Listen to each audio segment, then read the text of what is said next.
ये आज के इस वीडियो में हम लोग लेकर आए हैं सेट नंबर 8 को लेकर, जो बिहार स्पेशल बिहार जी के प्रैक्टिस सेट, साथ में आप लोग को करंट अफेयर्स भी देखने को मिलेंगे। तो जितने भी छात्र बिहार सरकार के द्वारा आयोजित परीक्षाओं में शामिल होने चाहते हैं उन सभी के लिए वीडियोज काफ़ी इंपॉर्टेंट होंगे। ठीक है, तो वीडियो को अंत तक सभी देखना। बिहार से रिलेटेड सारे क्वेश्चन आप सभी को इस वीडियो में देखने को मिलेंगे करेंट अफेयर्स 2023 के साथ। तो वीडियो को सारे लाइक कर लीजिएगा, चैनल को सब्सक्राइब कर लीजिएगा ताकि इसी तरीके से नए वीडियोज़ का नोटिफिकेशन आपको मिलते रहेंगे। तो पहला चलिए प्रश्न देखते हैं बिना किसी देरी के। पहला प्रश्न कहा गया यहाँ पे कि प्राचीन नालंदा विश्वविद्यालय को किस वर्ष विश्व विरासत स्थल की सूची में शामिल किया गया। देखिए, नालंदा विश्वविद्यालय काफ़ी पुराना है, प्राचीन विश्वविद्यालय के रूप में जानते हैं हम लोग उसको। विरासत जो है विश्व विरासत स्थल की धरोहर की सूची में शामिल किया गया है। तो वो किस वर्ष, तो ये किया गया 2016 ईस्वी में। ठीक है, तो ऑप्शन नंबर किसका साथ चलेंगे, तो एक का डी 2016 याद रखिएगा। सेकेंड नंबर है कि निम्नलिखित नदियों में से कौन सी नदी हिमालय क्षेत्र की नदी नहीं है। देखिए, हिमालय क्षेत्र की जो नदी नहीं है उसके बारे में बताना है। घाघरा है, बागमती है, कोसी है। इस सकरी जो नदी है ये आपका हिमालय क्षेत्र की नदी नहीं है। मतलब घाघरा, बागमती, कोसी जो है हिमालय से निकलकर बिहार की ओर आती है। ठीक है, दो का सही उत्तर बी। किस स्थान से गंगा नदी समतल भूमि पर बहना प्रारंभ कर देती है। देखिए, किस स्थान से, तो उसका नाम है हरिद्वार। और उससे पहले जितने भी जगह है वो पहाड़ के बीचों बीच जो है वहाँ से निकलते हैं गंगा नदी, लेकिन समतल भूमि जो है वो हरिद्वार के पास जो है यहाँ पे बहना स्टार्ट हो जाता है। ठीक है, तो 3 का ए सही उत्तर। 4 नंबर है कि निम्नलिखित में से किस जिले में पुरानी जलोढ़ मिट्टी की सर्वाधिक जो है बहुलता पाई जाती है। तो ये है आपका किशनगंज, सहरसा, मधेपुरा, गया। तो पुरानी जलोढ़ मिट्टी की अगर बात करेंगे दोस्तों तो ये गया में हो जाएगा। तो ऑप्शन नंबर 4 का डी। 5 नंबर है कि बिहार की जलवायु के अंतर्गत कौन सी ऋतुएं प्रचलित है। तो शीत ऋतु भी आती है, वर्षा ऋतु भी आती है, ग्रीष्म ऋतु तो आता ही है, शीत ऋतु तथा ग्रीष्म ऋतु। इसका मतलब ये उपरोक्त में से एक से अधिक हो जाएगा। तो 5 का सही उत्तर ई। 6 नंबर है कि सतधारा या फिर सतधरवा कुंड स्थित है। देखिए, सतधारा या फिर सतधरवा जो कुंड स्थित है ये आपका राजगीर में स्थित है। तो ऑप्शन नंबर 6 का सी। 7 नंबर है कि भारत तथा नेपाल सरकार की सहमति से कोसी परियोजना की जो शुरुआत हुई थी वो हुआ था दोस्तों आपका 1954 ईस्वी में, जब भारत की प्रधानमंत्री थे डॉक्टर जवाहरलाल नेहरू। ठीक है, 1954 में भारत तथा नेपाल सरकार के सहयोग से कोसी नदी पर एक बैरेज का निर्माण कराया गया था, उसी को कोसी परियोजना के नाम से जानते हैं। तो 7 का डी। 8 नंबर है कि भीम बांध वन्य जीव अभ्यारण्य कहाँ स्थित है। देखिए, भीम बांध वन्य जीव अभ्यारण्य जो है ये आपका मुंगेर में स्थित है। तो 8 का सही उत्तर सी के साथ चलेंगे हम लोग। अगला देखते हैं कि बिहार का सर्वाधिक वन क्षेत्र वाला जिला। देखिए, बिहार का सर्वाधिक जो वन क्षेत्र वाला जिला है वो आपका कैमूर है। कैमूर क्षेत्रफल में बड़ा है, हालांकि जनसंख्या यहाँ पर कम है। ठीक है ना, तो याद रखिएगा 9 का बी जो है सर्वाधिक वन क्षेत्र वाला जिला है। अगला है कि अभ्रक का सर्वाधिक उत्पादन कहाँ पर होता है। देखिए, अभ्रक का अगर बात करेंगे हम लोग तो ये दक्षिणी बिहार में होता है। तो गया तरफ, ऑप्शन नंबर 10 का ए। 11 देखते हैं 2011 की जनगणना के अनुसार भारत तथा बिहार का जनसंख्या घनत्व, भारत का तो था दोस्तों 382 और बिहार का था 1106, लगभग तिगुना। देख लो ना, तिगुना जनसंख्या घनत्व है बिहार का। तो 11 का सही उत्तर बी के साथ चलेंगे हम लोग। चलिए 12 देखते हैं 2011 की जनगणना के अनुसार न्यूनतम लिंगानुपात। ठीक है, महत्तम था तो गोपालगंज, ये था आपका महत्तम, अधिकतम। ठीक है, लेकिन न्यूनतम की अगर बात करेंगे तो ये है न्यूनतम, मुंगेर है न्यूनतम। ठीक है, तो 12 का सही उत्तर सी। 13 देखते हैं कि बिहार स्थित बरौनी तेल शोधक कारखाना किस देश के सहयोग से स्थापित किया गया था। यह किया गया था रूस के सहयोग से। 13 का सी। 14 देखते हैं कि बिहार में विद्युत इंजन कारखाना स्थित है कहाँ पे। तो देखिए, विद्युत इंजन कारखाना की अगर बात करेंगे हम लोग दोस्तों तो मधेपुरा में है। ठीक है, ऑप्शन नंबर डी, बिहार की जिला है मधेपुरा। मढ़ौरा स्थित डीजल रेल कारखाना द्वारा निर्मित शक्तिशाली डीजल इंजन गजराज कितने हॉर्स पावर का है। तो यह है आपका 6000 हॉर्स पावर का। अगला है कि बिहार राजपथ परिवहन निगम की स्थापना कब की गई थी। देखिए, बिहार राजपथ जो था परिवहन निगम, जो बस पे लिखा रहता है, वो आपका 1959 ईस्वी में स्थापना किया गया था बिहार सरकार की ओर से। ठीक है, तो ऑप्शन नंबर क्या हो जाएगा, 16 का डी। 17 देखते हैं कि बिहार सरकार द्वारा प्रतिवर्ष स्थापना दिवस जो मनाया जाता है वो 22 मार्च को मनाया जाता है। बी करेक्ट हो जाएगा यहाँ पे 17 का।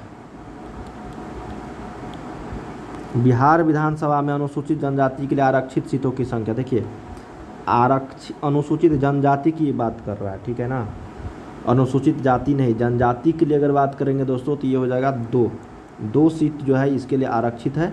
सही उत्तर बी करेक्ट हो जाएगा। भारतीय संविधान के किस अनुच्छेद के अंतर्गत विधानसभा के सदस्य बनने हेतु 25 वर्ष जो है न्यूनतम सीमा, विधानसभा हो या फिर लोकसभा हो, दोनों के लिए आपको 25 वर्ष होनी चाहिए न्यूनतम आयु, ठीक है, जो आपका अनुच्छेद 173 में बताया गया है, डी। राज्यपाल के विधायी शक्तियों में शामिल है, देखिए राज्यपाल के विधायी शक्तियों में जो शामिल है वो आपका दोस्तों यहाँ पे उपयुक्त में से 1 से अधिक हो जाएंगे, डी ई राइट आंसर हो जाएगा। बिहार की पहली महिला मुख्यमंत्री है Rabri Devi, option number B हो जाएगा यहाँ पे। राज्य स्थित सचिवालय का मुख्य कार्य क्या है, देखिए राज्य स्थित सचिवालय जो मुख्य कार्य है इसका वो है दोस्तों आपका नीति निर्धारण, विधान नियमावली गठन, बजट नियंत्रण, विभाग के मंत्रियों के साथ, ये सारे हो जाएंगे, तो उपरोक्त में से 22 का ई करेक्ट हो जाएगा, इनमें से अधिक। पंचायतों में अनुसूचित जाति तथा अनुसूचित जनजातियों के लिए आरक्षण की व्यवस्था किस अनुच्छेद में किया गया है, तो ये किया गया है दोस्तों आपका अनुच्छेद 243 डी में, तो ऑप्शन नंबर क्या होगा यहाँ पे डी जो है ये करेक्ट हो जाएगा, ठीक है। अनुच्छेद 243 डी में अनुसूचित जातियों तथा अनुसूचित जनजाति के लिए आरक्षण की व्यवस्था अनुच्छेद बताया गया, अनुच्छेद 243 के डी में, ठीक है। राज्य लोक सेवा आयोग के सदस्यों को निम्न में से कौन हटा सकता है, देखिए राज्य लोक सेवा आयोग के जो सदस्य होते हैं उसको हटा जो सकता है वो राष्ट्रपति हटा सकता है, ऑप्शन नंबर 24 का ए करेक्ट हो जाएगा। किस वर्ष उर्दू को बिहार का दूसरा राजभाषा घोषित किया गया है, बिहार का जो प्रथम राजभाषा वो हिंदी है, उर्दू है दूसरा, तो उसको 1984 ईस्वी में घोषित किया गया, ठीक है, लाया गया है, तो 25 का डी। बिहार में नमक सत्याग्रह की शुरुआत कहाँ से किया गया, देखिए बिहार में नमक सत्याग्रह की जो शुरुआत किया गया था ये किया गया था आपका उपरोक्त में से यहाँ पे 1 से अधिक हो जाएंगे, 26 का क्या हो जाएगा ई करेक्ट।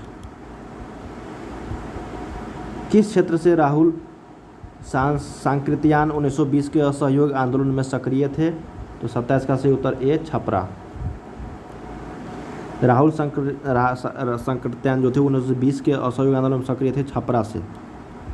बिहार में किस जिले के लोगों ने चौकीदारी कर देना बंद कर दिया था, तो चौकीदारी जो कर था दोस्तों ये आपका उपरोक्त में से 1 से अधिक हो जाएंगे, तो 28 का ई करेक्ट हो जाएगा, ठीक है।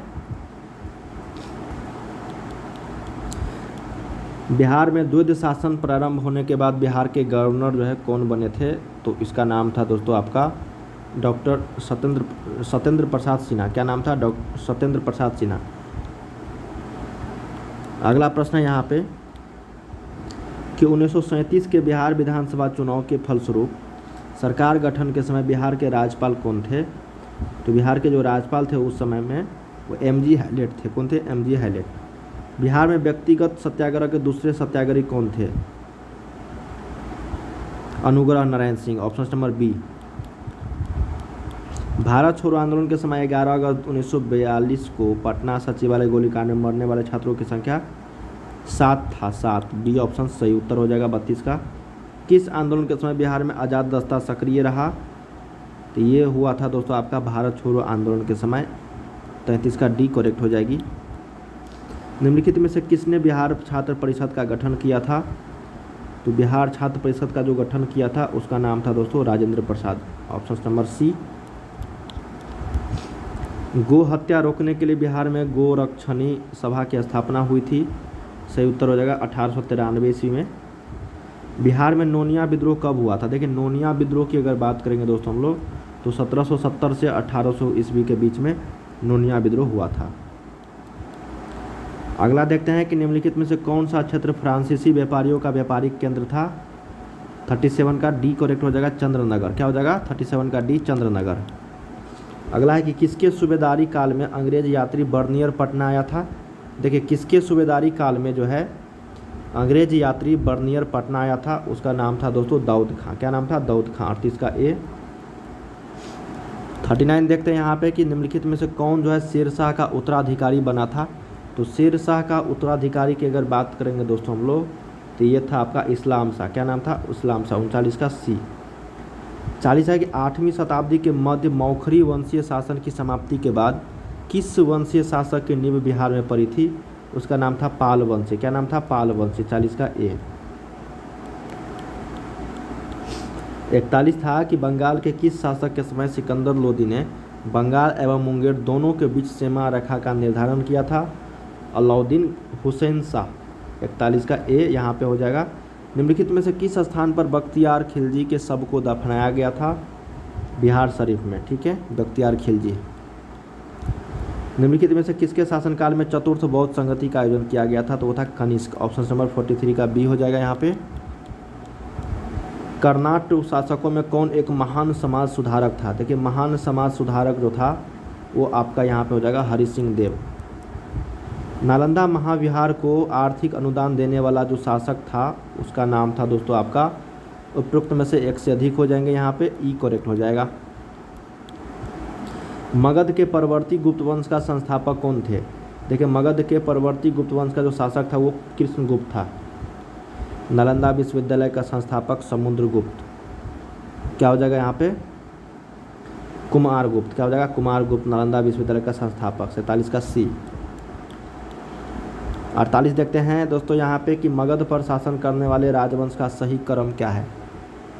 तो मगध पर जो सबसे पहले जो शासन किए थे उसका नाम था दोस्तों हर्यक वंश, उसके बाद शिशुनाग, उसके बाद नंद, उसके बाद Maurya. Option number B Haryanka, Shishunaga, Nanda, Maurya. Bihar में मध्य पाषाण काल के अवशेष निम्नलिखित में से किस क्षेत्र से प्राप्त हुए हैं?